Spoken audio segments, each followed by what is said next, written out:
सत्तासीन Bharatiya Janata party अधूरे बने राम मंदिर के उद्घाटन की तैयारियों में जुटी हुई है। आप भी खुश हैं। चलो, मंदिर तो बना, लेकिन इस पार्टी के लोग बनारस से लेकर चंपावत तक हमारी बेटियों को नोच रहे हैं, इसकी चिंता आपको नहीं है। आपके बच्चों के नौकरी के रास्ते बंद हैं, इसकी भी आपको चिंता नहीं है। मुझे लगता है कि इन मुद्दों पर आंकड़ों के साथ बात की जानी चाहिए। दोस्तों, मैं अखबार की नौकरी नाजायज दबावों के कारण छोड़ चुका हूं। जीवन यापन संबंधी संकटों के बीच जनता के मुद्दों को आप तक पहुंचाने का प्रयास करता हूं। आप वीडियो बीच में छोड़ देते हैं तो मेरी मेहनत बेकार चली जाती है। वीडियो आखिर तक देखकर लाइक, कमेंट और शेयर जरूर करें। चैनल सब्सक्राइब कर बेल आइकन दबाएं। जन सरोकारों की पत्रकारिता को आगे बढ़ाने के लिए आपके सहयोग की जरूरत है। डिटेल डिस्क्रिप्शन में है।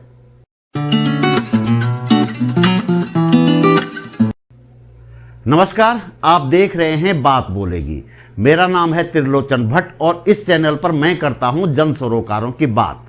बीजेपी राम मंदिर के उद्घाटन की तैयारियों में जुटी हुई है। बेशक सरकार का काम मंदिर बनाना नहीं होता, लेकिन केंद्र सरकार का भी पूरा ध्यान इसी पर है।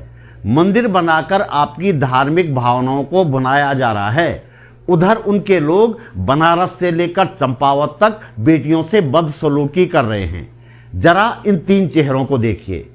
तीनों बीजेपी आईटी सेल वाराणसी महानगर के पदाधिकारी हैं। बड़े बड़े नेताओं के साथ इनके फोटो हैं, जैसे कि आप देख रहे हैं। फोटो तो खैर कोई किसी के साथ भी खिंचवा लेता है, लेकिन इनके साथ फोटो लेते वक्त नेताओं की भाव भंगिमा को देखकर अंदाजा लगाया जा सकता है कि ये चेहरे इनके लिए कोई भी नहीं हैं, बल्कि खास हैं। इन खास चेहरे वालों की करतूत सुन लीजिए। 2 महीने पहले इन तीनों ने बनारस हिंदू विश्वविद्यालय कैंपस से एक छात्रा का अपहरण कर लिया, उसके साथ गैंगरेप किया, हथियार की नोक पर निर्वस्त्र कर उसका वीडियो बनाया और किसी को बताने पर वीडियो वायरल करने की धमकी देकर चले गए। छात्रा ने हिम्मत दिखाई और पुलिस में शिकायत दर्ज करवाई। पुलिस ने 300 सीसीटीवी कैमरे खंगाले तो ये तीनों दरिंदे सामने आए। नाम है कुणाल पांडे, संयोजक बीजेपी आईटी सेल वाराणसी महानगर, सक्षम पटेल, सह संयोजक बीजेपी आईटी सेल वाराणसी महानगर, और आनंद उर्फ अभिषेक चौहान, कार्य समिति सदस्य बीजेपी आईटी सेल वाराणसी महानगर।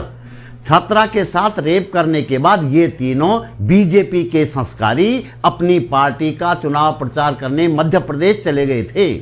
चुनाव हो जाने और रिजल्ट आ जाने के बाद सम्मान के साथ तीनों को गिरफ्तार कर लिया गया है। सजा क्या मिलेगी आप जानते हैं। अब जरा इस खबर को देखिए। उत्तराखंड के चंपावत की है। बीजेपी के मंडल अध्यक्ष ने एक नाबालिग बच्ची के साथ रेप किया है। आरोप है कि वह बालिका के साथ कई महीनों से रेप कर रहा था। खबर बताती है कि इस मामले में पुलिस मुकदमा दर्ज करने तक के लिए तैयार नहीं थी। बालिका के परिजन कोतवाली में 5 घंटे तक डटे रहे, तब कहीं जाकर मुकदमा दर्ज हो सका। खैर, आपका क्या, आप तो जय श्री राम बोलते रहे। मेरे घर के पास बच्चों के 2 गुटों में मारपीट हो गई। दोनों गुट जय श्री राम के नारे के साथ एक दूसरे पर लात घूंसे चला रहे थे। जानते हैं वो क्यों? क्योंकि आपने जय श्री राम के नारे में क्रूरता और नफरतीपन भर दिया है। बच्चों की आपसी लड़ाई में इस नारे के इस्तेमाल से आप समझ सकते हैं, तो समझने की कोशिश जरूर कीजिएगा। चलिए जरा रोजगार की बात करते हैं। अखबार की ये खबर देख लीजिए।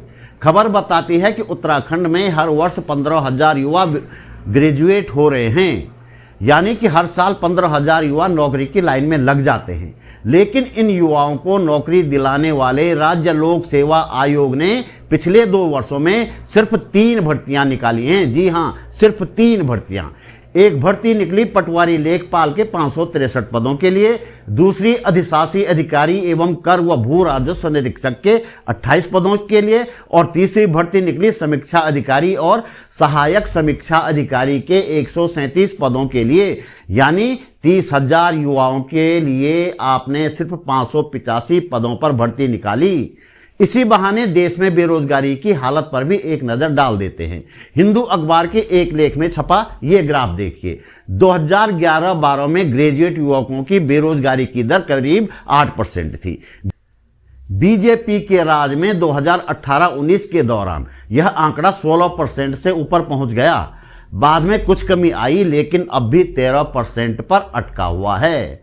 आपके बच्चों के लिए बेशक नौकरी न हो, लेकिन अपने नेताओं के लिए सरकार का खजाना हमेशा खुला रहता है। ये खबर भी देख लीजिए। दायित्वधारियों का मानदेय 45,000 रुपये प्रतिमाह कर दिया गया है। यह तो सिर्फ मानदेय है। टैक्सी के लिए हर महीने 80,000 रुपये, घर और दफ्तर सरकारी नहीं मिला है तो 25,000 रुपये, दफ्तर सरकारी है तो कार्यालय भत्ता 10,000 रुपये, टेलीफोन बिल 2,000 रुपये, निजी सहायक के नाम पर 15,000 रुपये और चतुर्थ श्रेणी कर्मचारी रखने के लिए 12,000 रुपये, रेल और हवाई जहाज के हर महीने के 2 टिकट अलग से। तो दोस्तों, इस वीडियो में इतना ही। मैंने सिर्फ यह बताने का प्रयास किया है कि आपको मंदिर के नाम पर इमोशनल ब्लैकमेल करके सरकार और सरकार चलाने वाली पार्टी बीजेपी किस तरह से आपके जीवन को नरक में धकेल रही है, समझ लीजिए। यदि अभी नहीं समझे तो बहुत देर हो जाएगी। हमारे पास हाथ मलने के अलावा कोई चारा नहीं रह जाएगा।